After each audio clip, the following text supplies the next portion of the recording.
ఎమ్మెల్యేగా అయ్యానంటే పవన్ కళ్యాణ్ గారు నాకు మ్యాండేట్ ఇచ్చినందువల్ల, తాడేపూడి కాన్స్టిట్యూన్సీలో ఉన్న ప్రజలు ఓట్లు వేసినందువల్ల అయ్యాను. కానీ ఎవరి త్యాగాలతో నేను అవ్వలేదని కూడా నేను క్లారిటీ ఇస్తాను.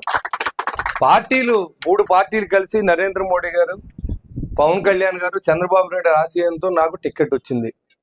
ఖచ్చితంగా టికెట్ వచ్చిన తర్వాత గెలిపించడం అనేది ప్రజలు చేయవలసిన అవసరం ఉంది. ప్రజలు అత్యధిక మెజార్టీని ఇచ్చారు. తాడేపూడి కాన్స్టిట్యూన్సీ ఏర్పడిన తర్వాత 62,500 మెజార్టీతో నన్ను నెగ్గించారు. నేను ఒక సామాన్యుడిని. మా నాన్నగారు ఒక ఆర్టీసీ డ్రైవరు. ఆ స్టేజ్ నుంచి ఒక ఎమ్మెల్యే ఎదగడానికి నా జీవితం అంతా కష్టపడ్డాను. ఇవాళ చాలా మంది మాట్లాడుతుంటే చాలా బాధేస్తుంది. ఎందుకంటే ఎలా ఉందంటే, నాతో ఉన్న కొంతమంది వ్యక్తులు నేను చనిపోతే బాగుండు, వెంటనే నాకు బై ఎలక్షన్ వస్తే నెగ్గితే ఎమ్మెల్యేని అయిపోతారన్న విధంగా ఆలోచన చేయడానికి నేను భరించలేకపోతున్నాను దాన్ని. నేను గెలిచిన తర్వాత నిరంతరం ప్రజల కోసమే పనిచేస్తా ఉన్నా. నా సొంత వ్యాపారం మానేశాను. నేను ఎక్కడా కూడా ఎవరిని ఇబ్బంది పెట్టలేదు. ఇటు తెలుగుదేశం మిత్రులు కానీ, అటు జనసేన కానీ, అటు బీజేపీ కానీ. నేను ఎన్డీఏ ఎమ్మెల్యే, నేను ఏ పార్టీకి సంబంధించిన వ్యక్తిని కాదు.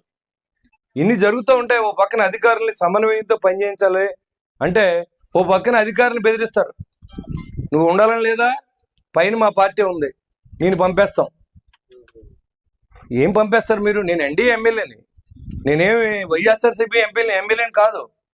ఇక్కడ అధికారులను కూడా పరిరక్షణ చేసుకోవాల్సిన అవసరం ఉంది. అధికారులకు అవసరం నాకు పూర్తిగా ఉంది. అధికారులు చేయకపోతే నేను చేయలేను. ఇక్కడ చేయమని కమిషనర్ ఆదేశిస్తే కమిషనర్ ఇవన్నీ చేయించాడు.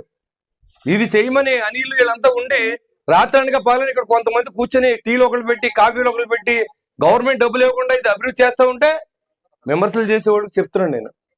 నేను ఎప్పుడు చనిపోతానో నాకు తెలియదు, కానీ చనిపోయినప్పుడు మీరు ఖచ్చితంగా ఎమ్మెల్యే అవ్వాలని నేను కోరుకుంటున్నాను. నేను ఉండగానే చనిపోవాలని కోరుకోవద్దని చెప్పి కూడా మీకు తెలియజేస్తాను.